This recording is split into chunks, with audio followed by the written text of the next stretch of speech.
Hello, this is Jill from Paper Daisy Crafting. Thank you for joining me today. And today I'm here to show you one of my customer thank you gifts, one of the gifts that my customers received for all their August orders. And it's this little tall thin box decorated with the Lovely You stamp set, coordinating with the card that they all received, which again was Lovely You. This card I made in my beginner series, so if you wanted to see how to make the card to match, you need to look for my beginner series. I think it was number 12, I'm going to say. I think it was number 12. Did a little bit of masking across there. And then this is the box, and inside the box is one of these Bic mechanical pencils. I love these pencils. I use them all the time. I'm always rubbing out, writing things and rubbing out, and so they're really useful because they have a rubber on top, and of course they never need sharpening because you just push the lead out. So I love these, and I love the colours as well. I thought they coordinated quite well with my gifts this month. So just going to show you how to make this very, very simple little box. So you need a piece of cardstock that measures 18 centimetres. I can just give you the inches if you'd like them. 7 1/10, that is 7 inches and 1/10. So you could do 7 inches, that would probably work just as well. Depends on how long your whatever you want to put in it. This fits in there quite nicely. And then this is going to be, the piece of card you need is going to be 6.5 centimetres. Which if I measure 6.5 centimetres, I can do it on here. Let's do it down here. Get my ruler the right way around. 6.5 centimetres is about 2.5 inches. So you could probably do it, and you could do it in 1/2 inch. I think you could do 1/2 inch score lines, which I'm not going to do today, but I'm going to, well, actually 1/2 inch score lines would make it much easier, to be honest, thinking about it. I'm doing 1.3 centimetre score lines. I'm going to stick with that, but thinking about it would have been easier to do it in inches. Okay, so what we're going to do, we're going to use stamps from the Lovely You stamp set. Oh, we don't need that ribbon.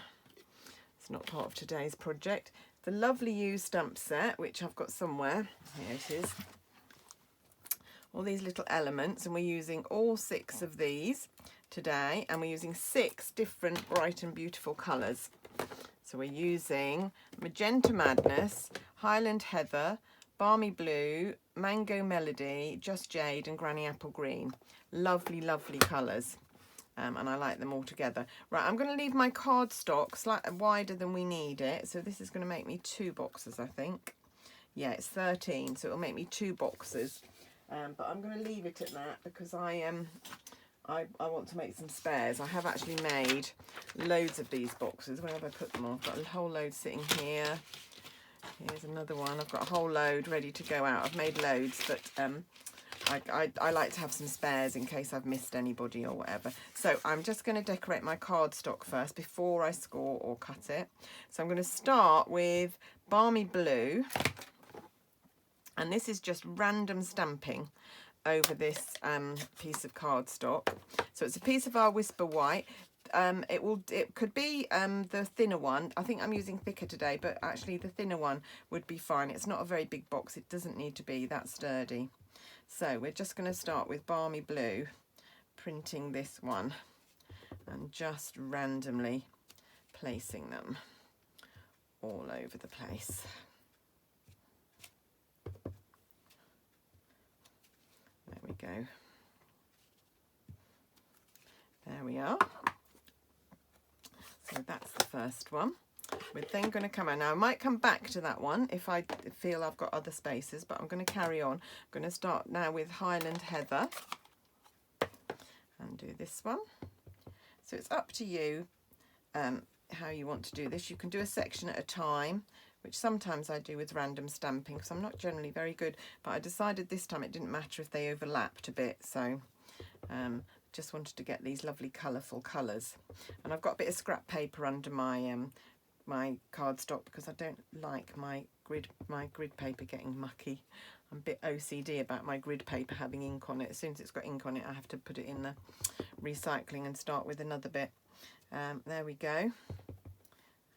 Might put another one in there. And oh, I think my Highland Heather ink needs re-inking. There we go. Right, that's enough of that. Those little blemishes won't really matter because it won't be seen in amongst the whole thing of the card. Okay, let's do some green. Let's do some Granny Apple green and some leaves. So these are exactly the same colours as I used on the card that I made. So they coordinate really well. But of course you could use any colours, any different colours you wanted to use, you could use. And it's quite fun doing this. This is like making your own DSP. And it's good fun, and quite therapeutic to just keep stamping. I'm going to put one there, and I'm going to put one in there. There we go. Okay, right, now we're going to do some other green. I'm going to do the Just Jade. Fill in some of those gaps with this long, tall leaf. My Just Jade is very, very juicy because it's a brand new stamp pad. I've only had it a couple of months. Haven't used it that much, so it's quite juicy. My Highland Heather I have used loads. I've had it a long time and I've used it loads, which is why it's getting a bit in need of a refill now. There we go. Another one over there somewhere, really, I think. There we go. I think I'm going to leave it at that. And then I'm going to come in with Magenta Madness. And do this little rosebud stamp.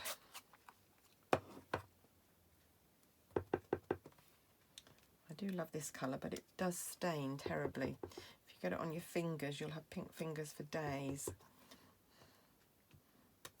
There we go. Maybe one going off the edge there. Can you see that? My camera shot. There we go. And so all my customers this month received, this was their gift from me. So they get a handmade card, which I just showed you. And they get a handmade gift, which is going to be this. Just need to get rid of that. I just stamped it on my tab and it's going to stain my desk. Just dropped the stamp. I'm going to have a nice pink smudge on my desk now, hey ho. And then you can do that with any other colour. Of course, the other colours I didn't drop. It's just the colour that is going to stain that I managed to drop. And then any little spaces left, just come in with this little flower in Mango Melody and fill in all those spaces. So this just makes a lovely piece of, well, it is like designer series paper, isn't it? Except it's self-stamped. There, is that enough? Yeah, I think so. That's busy enough. Quite busy, but I quite like it, and I love how it coordinates with the cards. So that's all my stamping done. Just going to get rid of all my inky stamps because I don't want to lay anything on them. So I'm just going to put them out of the way. My stamp pad, and then we're going to go to the trimmer.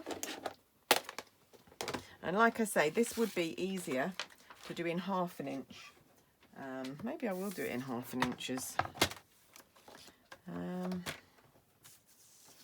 Yeah, maybe I will. Let's give it a try, hey? So we're going from this direction. So no, that's not going to work. I'm going to stick with my first plan, which was to do it 1.3. So each fold, each score line is at 1.3 centimeters. So the first one needs to be at 1.3. The second one needs to be at 2.6. Very easy to line it up on this trimmer. The next one needs to be at 3.9. The next one needs to be at 5.2. And then we're going to move it to 6.5 and we are going to cut.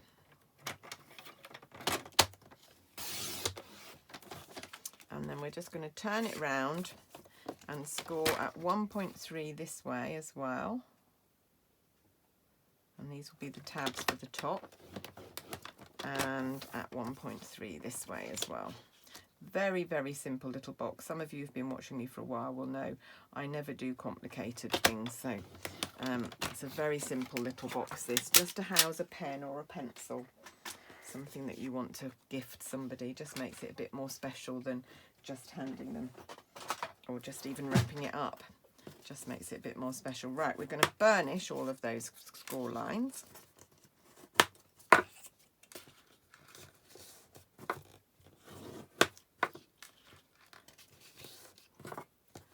Like so.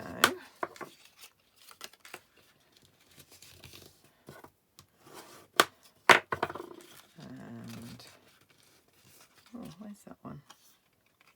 Scored that one very well for some reason. There we go. Right, and then we are going to tab. I need my snips. Each of these little score lines here, we're just going to cut up to the next score line. So just cut them. They're going to be the little tabs. Easier to do it, and probably for you to see if I do it on the white side. Too busy on the other side. So just cut those up.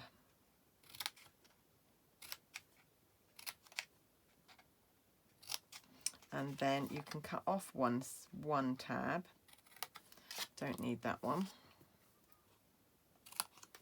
And then we're just going to wedge the others so that we don't get any overlapping edges. So tiny little triangle, cut off each side of each of the tabs so that when we fold them over, you won't get any corners sticking out.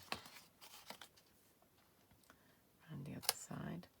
And then all we've got to do is glue it. It's a very simple, very quick little project, this, which are the kind that I like.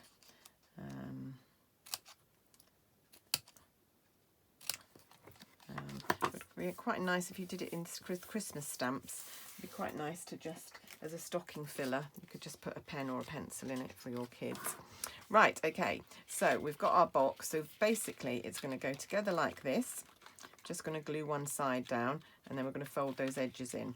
So I am going to use Tombow.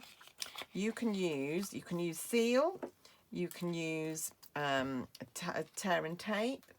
Any of those would work. I'm using Tombow. I like the fact that it gives a nice seal. It does take a little bit of time to dry, which is not terribly interesting when I'm on video, but I do prefer using this for boxes. So there we go. Just push that together and just hold it for a minute while it glues itself. So it just needs to dry for just a second. The advantage of Tombow is, of course, that you get a bit of wiggle room, but as a consequence of that, then you just do need to wait a little bit for it to dry when you want to do something like this. There we go. I think that's dry now. And then I'm going to fold up the tabs and just put a little bit of glue on the final one. A little bit of glue there. Just put that on there. And then keeping it together. Like I say, you just need to use some drying time, and actually I think it needs a bit of pressure from inside, so I'm just going to use a pencil, push that down from inside. That's better. And then pop your pencil in. Now this is going to have a permanent seal, so unfortunately whoever receives this is going to have to wreck the box. I was trying to think, you could tie a piece of ribbon around it, I guess, but actually I just liked it to be closed, so they are going to have to spoil one of the ends of their box when they receive it, but that's fine with me. There we go. That's our gift, our customer gift. Pretty little box, just stamped with lovely you. And there they are. And like I say, I will make a spare one with this. I will have a spare one. Actually, I think I've made, I don't know, I've made over a dozen of these. But I need to check my customer base and see who else I need to send one to. There we go. So, hope you like my project. Once again, there's the card. There's the DSP, and here are the boxes that go with it. So, hope you like that project. If you want to buy any of the products that I've used, you can nip down to my shop. There's a link below. Oh, I know what I was going to do. I was just going to show you what else I sent to them. So the customers that use my monthly shopping code, which is really a host code, received this little pack of goodies as their free gift from me last night. So it's half a pack of the Feels Like Frost, or a sample of papers from the Feels Like Frost. I can't remember how many there are in there, but certainly at least one of each of the papers. And then, oh, I don't know if you can see that. Let me open it. And then some of the, can you see those? Those are iridescent, trying to see if you can see them, iridescent snowflake self-adhesive sequins. And then also I had some of these snowflake embellishments left over from, I don't know if it was last year or the year before, these lovely silver snowflake embellishments. And so they've received, so it's like a snowflake sample pack really that they've received this month. Some papers, some sequins, some embellishments. So I hope they're all going to enjoy those products. The Feels Like Frost papers are the ones that are silver and white on one side. Absolutely beautiful. But then got these lovely photographic natural scenes on the other side, which are also gorgeous. And in fact, we had these papers last year and I didn't use any of these photographs, so this year I'm determined to make some of my Christmas cards with some of those photos because I think they're beautiful. So there we go, put that away in a minute. That was my customer thank you gift and presents for today, card and free gift and handmade gift for this time. So if you'd like to receive a package like that in the post for absolutely doing nothing apart from ordering from me, that's the joy of it. You won't get that if you order from Amazon or even Hobbycraft. So anyway, I am going now. Have a lovely day and I will see you again very, very soon. Thanks very much. Bye bye.